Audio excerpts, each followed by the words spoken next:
Jemi rikthyer në studio në transmetimin ton të fundjavës në Weekend Lovers.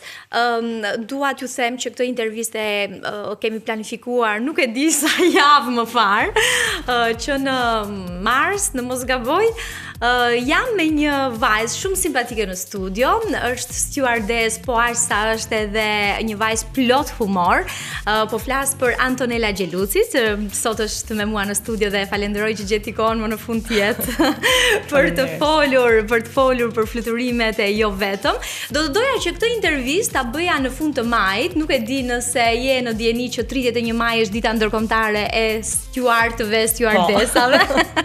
Dhe do doja ta kisha atë ditë, por duke marrë në konsiderat faktin që është gjithnjë sa në fluturime, sa në toke, sa diku aty në mes, vendosëm që ta bëjmë këtë fundjavë të intervistë në Antonelën. Përshëndetje Antonela. Përshëndetje, mirë se u gjeta. Faleminderit që gjete kohën të jesh në studion e Weekend Lovers këtë fundjavë dhe do doja që ta nisja këtë intervistë me një pyetje që mund të përgjigjesh me po se jo ndoshta. A është e vërtet që stewardesat kanë histori që nuk do të guxonin t'i tregonin asnjëherë? Nuk di që me të thonë. Unë kam histori shumë të bukura për me tregu. Kështu që do guxoje. Fatmirësisht nuk kam histori të merrit. Antonela, si ka qenë kjo periudhë? Ke kaluar disa ditë në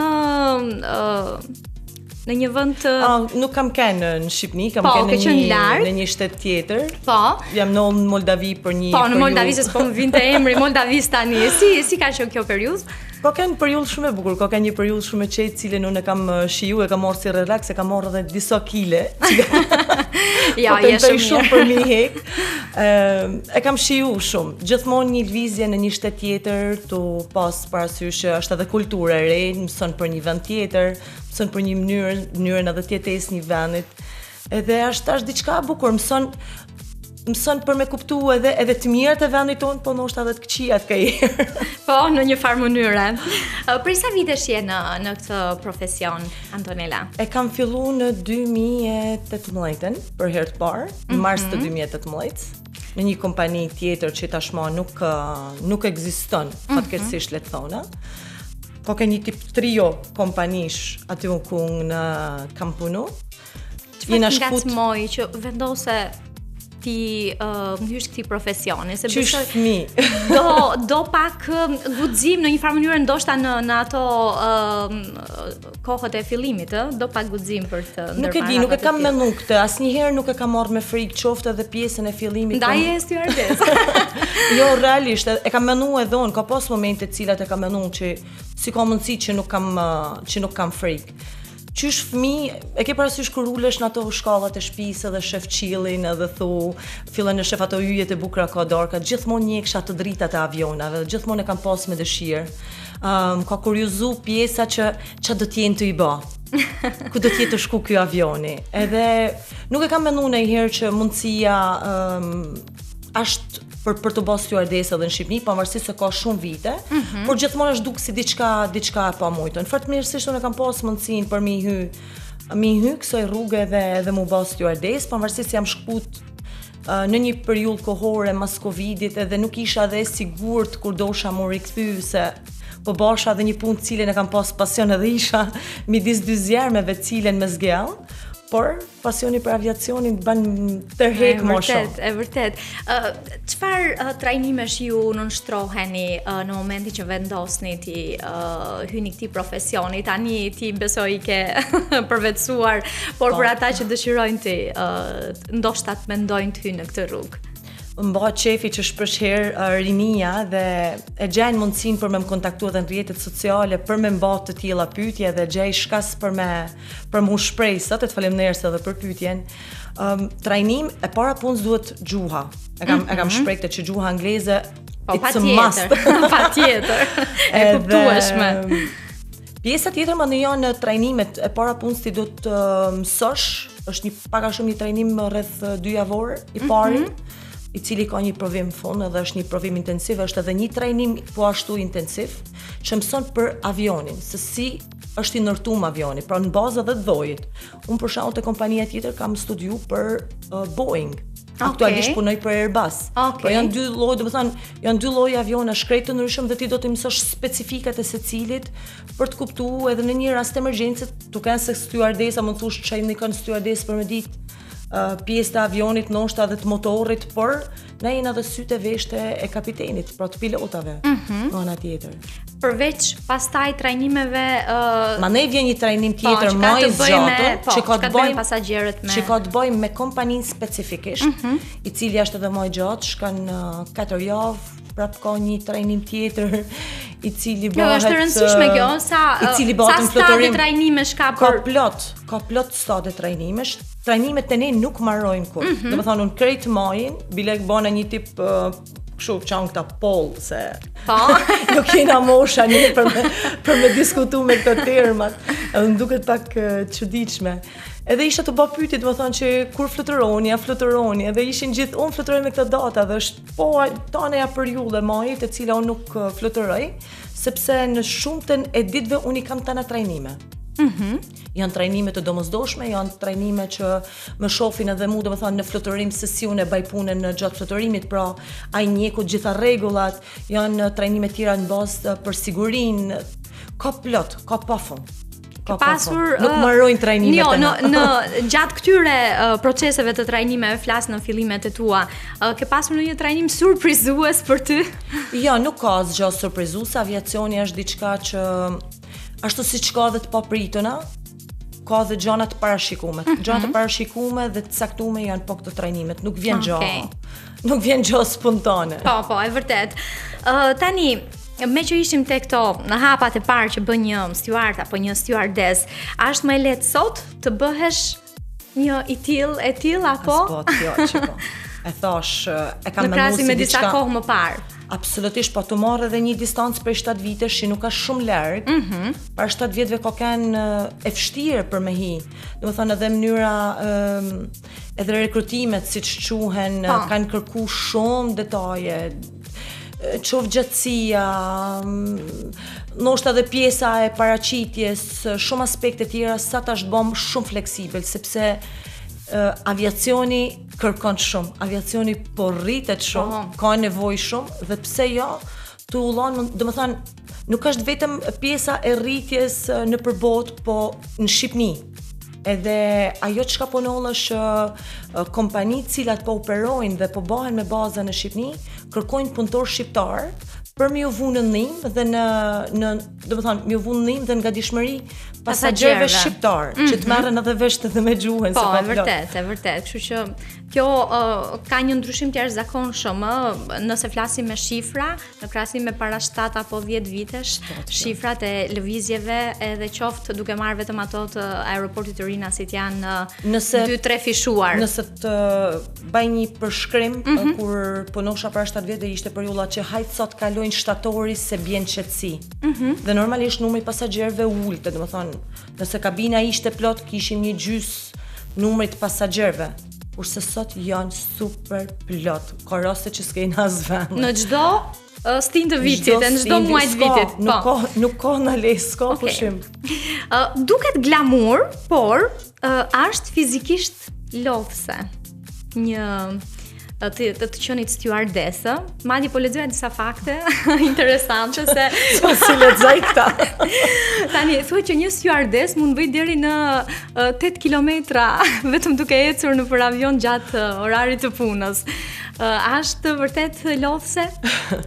Atëherë jam mësuar ndaj kom, edhe këherë nuk më bën përshtypje. Kap gazi kur shkoj ndonjëherë në pjesën e fundit të kabinës edhe çohen kolekt, hajde ule, kam ja du më ndaj kom, mandej them këherë po ku ule unë që më ndaj kom. Se a kupton është kjo ideja që mësohesh. Jeni gjatë gjithë kohës, po. Aq më tepër kur e bën një punë me shumë dashni, nuk e mendon atë sa orë najtan kom apo sa kilometra bana, bile është mirë. Kam një smartwatch që e maj në dorë për me matë edhe kohën e fluturimit apo komunikimet me pilotat. Edhe nga një herë rrinem ngacmën e thot, "Ço lviz, po jena në pjesën që po zbret avioni, s'kam ku lviz." Tani, një rol të rëndësishëm besoj në të qenit në avion gjatë gjithë kohës është edhe komunikimi me kolegët. Jo më larg se 2-3 ditë më parë ishte publikuar një artikull ku thoshte se stewardesat kanë një kod sekret mes tyre ku nëse në bord është një pasagjer cute i lezetshëm, kanë disa terma që e përkufizojnë atë. Këtë nuk e di me të thonë. Ashtu. Për këtë pjesë nuk di. Mos ata që janë fije motori e kanë këtë pjesë. Për shembull Bob i thonin disa, baby on board. Të na si kena vua me alok, a di pse se përqëndohna më shumë me kënë profesionistë dhe me bo punën mirë, ma ne këte janë detaje shumë të vogla që s'na hynë fort në punë. Duke qenë se jemi këtu tani, komunikimi me kolegët është i rëndësishëm veçanërisht për të menaxhuar edhe situata të tjera apo jo gjatë fluturimit. Qetësia juaj është qetësi edhe për pasagjerët. Si e keni parë këtë lidhje me pasagjerët edhe në situata ndoshta ndonjëherë ankthi, paniku për ata që udhtojnë për herë të parë ose që e kanë vazhdimisht frikë udhtimin me avion? Pjesa ankthit është gjoja kryesore, le të thonë, të një pjesë e madhe e pasagjerëve. Edhe më vjen mirë që disa prej tyre e kanë kuptuar që ata që kanë këto ndjenja të sikletit gjatë fluturimit, që është normale sepse nuk e kuptojnë se si funksionon në një fluturim. Mendojnë që ndoshta kur merr avioni pak shpejtësi të nolli gjoja keqe, ose ashtu nolla si gjon në realitet. Është thjesht të kryej ato proceset e fluturimit.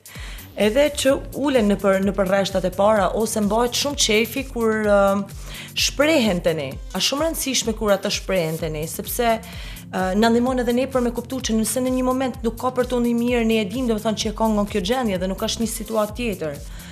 Jo më larg se dje në fluturimin e fundit që pata për këtë javë, që ishte shumë e gjatë. Kishim një pasagjer i cili normalisht kuptohet që ka siklet, por jo vetëm fakti që ne ndihmojmë me na pa në sy, kur na shohin qet, ose dje për shembull e kishim shumë afër këtë pasagjerin edhe po i komunikoshim, po i qeshim edhe normalisht e kaloi me sukses këtë sikletin, sepse tha, unë jam me letër mjeku, tha, unë jam me ankth. Por më bëhet shumë qefi që edhe pasagjerët e tjerë rrotull që i kanë afër, mundohen edhe i qetësojnë. Po. Okej, kjo është një gjë e mirë, absolutisht. Po, raste kur ju ka ndodhur diçka, ndonjë propozim martese, ndonjë zënk mes çiftesh, po flas për këto gjërat më të këndshme, jo. Ka noll në bord, ka noll tek ne, di që kompania ku unë punoj bën edhe organizime të tilla, ka noll në një shtet tjetër, por ka noll edhe në Shqipëri sfundmi në bordin ton, unë nuk kam kënë prezente, e kam ka një video shumë e bukur, zënka, ka plot, që nuk shef në avion, shef krejt problematikat shqiptare, familjare, një shtetit shqiptare. Okej, dhe këtu është sekreti i atyre trajnimeve që merrni në krye të herës, për të menaxhuar. I shohim deri kur shkojnë situatat, mandej nëse është e mujtë. Ndërhyjni. Nëse është e mujtën, mos më ndërhyj herë, kjo është më e rëndësishme. Okej. Mandej, por gjithsesi nuk është se kena pas problematika të mëdha, ja. Okej. Çfarë të ka mësuar udhëtimi, jo vetëm për njerëzit, por edhe për kulturat e ndryshme, në vende që ke zbritur her pas here, dhe a ka ndonjë vend ku ke ndjerë ndonjë lidhje të thellë shpirtërore me të? Lidhje të thellë shpirtërore mendoj që pjesa më mëdha shqiptarëve ka me Italinë. Nuk e di, është pse e prisja këtë përgjigje. Mandej vendi tjetër që unë realisht e kam pas shumë qejf ka kënë Anglia, pavarësisht se ka atë kohën e zymt. Ndoshta edhe për faktin që kam qëndruar një pjesë 6 mujore me kompaninë ku kam operuar me fluturime atje. Realisht e kam pëlqyer atë vend. Sidomos në ditë me diell dhe në një kohë shumë të mirë, e kam shijuar te imase shumë. Më ka pëlqyer sepse ka shumë gjelbrim. Edhe kjo është diçka që ne realisht na mungon në Shqipëri. Veçanërisht në Tiranë. Më pëlqen edhe pjesa që pavarësisht se janë vende të mëdha dhe në thojza kanë atë kaosin, ai kaosi është aq i qetë, son të kundërt këto. Kur kthehem mbrapsht mytem. Edhe sidomos në këtë kthimin e fundit që pata, nuk e di pse, por që më shdosh një 2-3 javë me marrë redin. Nuk e di pse zhurmë kaos këto të na shpresojmë që të vinë një ditë që edhe të net kena atë paqen që gjem vende tjera. E urojmë me gjithë zemër. Si ka ndikuar ky profesion në mënyrën se si ti e sheh jetën tënde? Ku ndihesh më shumë vetja? Në qiell apo në tokë apo diku aty në mes? Edhe vetë si ka ndiku profesioni edhe nuk di ta them a ka ndiku pozitivisht apo negativisht, Pikërisht. por unë nuk di të mendoj që si doja bëj një ditë shkputem. Do të thonë, nuk e di a e mendoj shkputjen afër apo shumë larg. A ke një përkufizim për shtëpinë? Për shtëpinë Po. kur je gjatë gjithë kohës në fluturim? Ja, kena ditë plot për shtëpinë dhe unë jam një person që shtëpinë e du shumë, edhe i kushtohem shumë shtëpisë, aq më tepër edhe në kohën kur jam edhe kujdesem shumë kam ata lulet e mia që më kishte marrë shumë madhe kur jam kthyer dhe gjoja por që kam bërë kur kam marrë shtëpi marr me lulet direkt, pa hap valigjet. Kështu që normalisht që shtëpia është shumë e rëndësishme edhe kena mjaftueshëm kohë për të nejtë në shtëpi. Okej, kjo është një gjë e mirë se perceptimi është tjetër në një farë mënyrë, ëh? Nuk punoj më shumë, domethënë në një muaj të vështirë ti punon 16 ditë. Okej. Maksimumi 18 nëse është ekstremi. Por normalisht gjatë vitit 10-12 ditë kaq nuk shkon më tepër koha jonë në punë dhe në fluturim. A ke një ritual gjithmonë para një fluturimi? Godi. Është e rëndësishme për të marrë me vete? Çfarë nuk mungon në atë çantën tënde, valixhen tënde përpara? Valigja është gjithmonë e bë me godi, pavarësisht se gjithmonë mas një fluturimi që kur kthehem në shtëpi e kam atë ritualin tem mas i kthehem, e hapi, e çmontoj, i palosi edhe herë gjonat nëse kam bënë këtë rrëmuje, kontrolloj dokumentat janë më të rëndësishme. Tani, patjetër që gjithçka ka një protokoll, që nga mënyra se si flisni me pasagerët, vendi ku vendosni atë karrocën e ushqimit deri tek mënyra si mbyllni apo hapni derën e avionit, gjithçka është e kontrolluar me rregulla strikte. Ruajtja e qetësisë gjithashtu në situata të ndryshme ndikon tek pasagerët, mënyra se si ju e trajtoni çdo të papritur ndikon drejt për drejt në sjelljen e pasagerëve apo jo, është kjo e vërtet?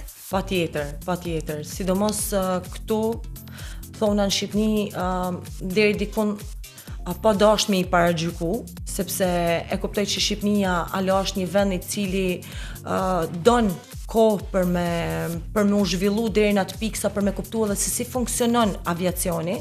E marrin aviacionin si diçka të mirëqen, qoftë edhe prezencën e ekuipazhit në bord. Pra domethënë deri në ditën që ata të mësojnë për me respektu personin që është të punu dhe personin që ka vesh një uniform, po ashtu me respektu edhe ato çka i thot personi, sepse në momentin që unë veshin, domethënë kam një uniform, pra do të thotë që nuk po flas personalisht nga ana jeme dhe pra këto nuk janë diçka që nuk janë ato rregullat që unë i kam shkruar apo më vinë mua nga mendja.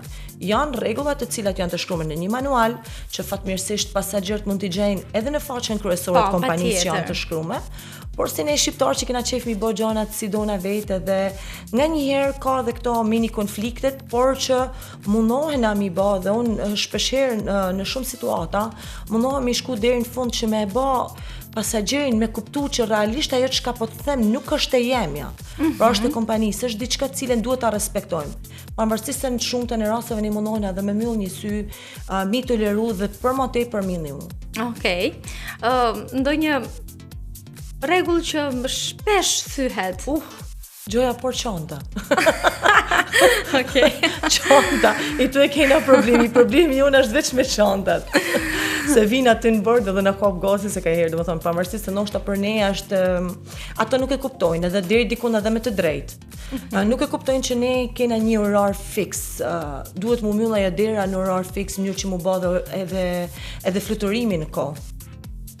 Jena të orë në një përjull që është vera, edhe vera është shumë e ngarkuar dhe njerëzit nuk e kuptojnë që ne ndoshta jena në orar, por kulla kontrollit nuk na jep leje. Çka do të thotë? Quhet slot, trafiku ajror. Që do të thotë që është i mingarkum, po nuk është i mingarkum se qielli ka vend për tanë. Por thjesht Covidi ka shkaktuar pjesën që nuk ka shumë punëtor, në për shumë shtete kanë heq punëtor nga punat që janë të kontrollit të fluturimeve.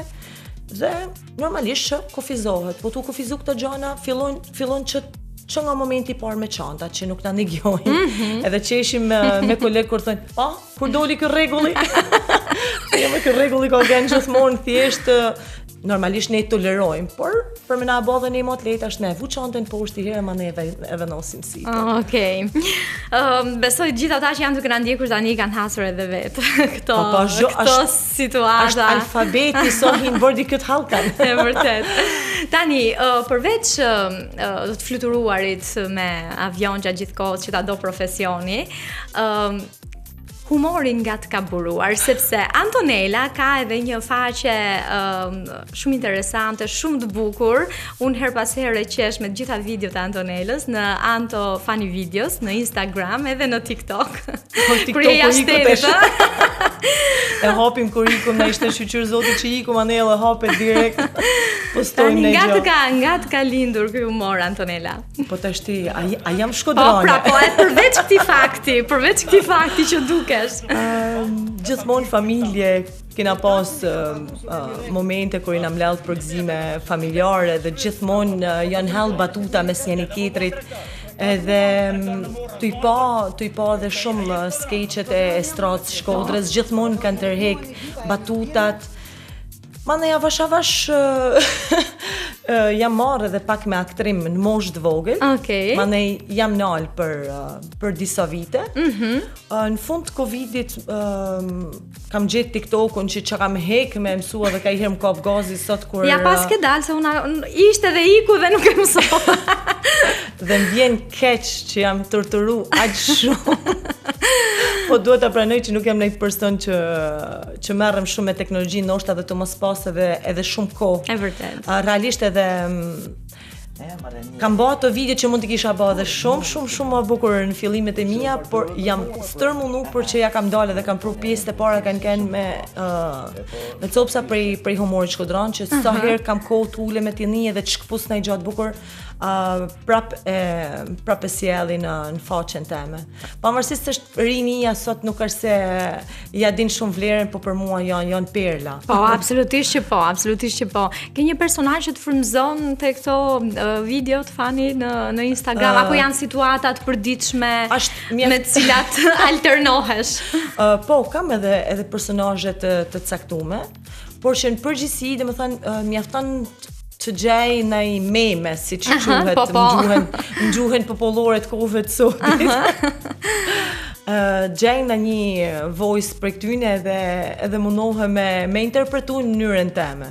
Do kisha dash shumë, por që kam një shoqëni që po ja them publikisht që ka turp me mboj video në rrugë. Seriozisht? Vetë nuk mundem me bos, do kisha bërë gjona shumë më bukura. Ta mund turp të kenë, po ta morrin vesh publikisht. Të ndalin në i vullnetar. Patjetër. Nëse do të shikojmë në rrugë, patjetër që do kesh një video në inbox. Se bajlojnë. Po në përgjithësi e kupton frymëzon ke rrugës, po lënë më jetë të marrë më se po gjithsesi ka ecur, faqja shumë interesante. Shikja, unë faqen e kam... Ka ndër aktivitet, besoj ke marrë feedback nga ata që të ndjekin. Patjetër, jo më larg se dje prap në avion, qelloj një zonjë dhe më thiri Antonella.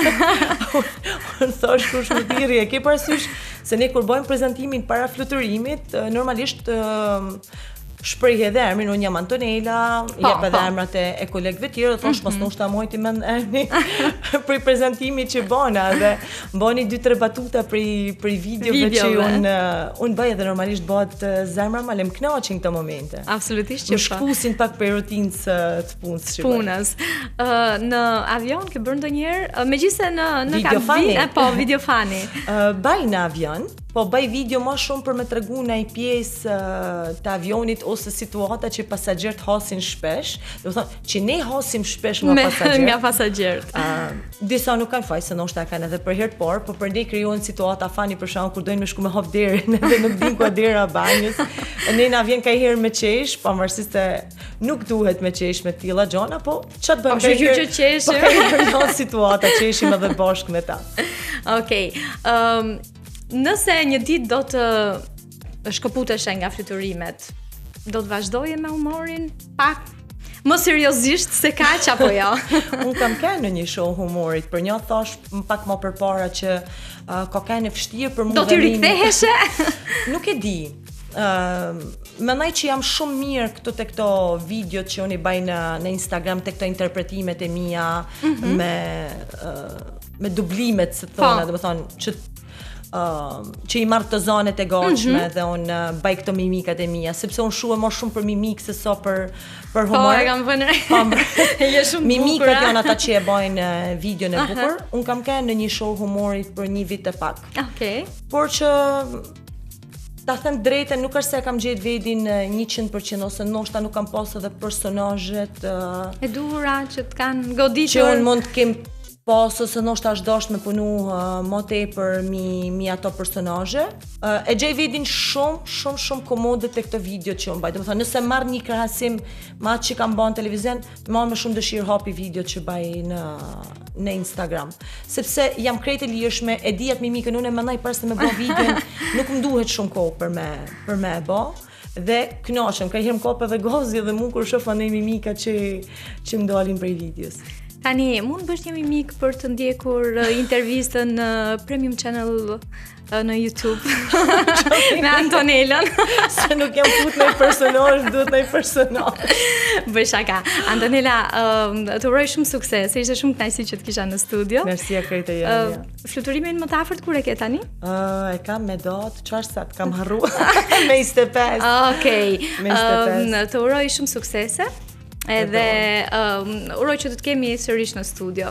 Patjetër. Falenderoj shumë për ftesën. Ishte shumë kënaqësi. Okej, ne do të bëjmë një shkputje muzikore tani dhe do të rikthehemi sërish në studio.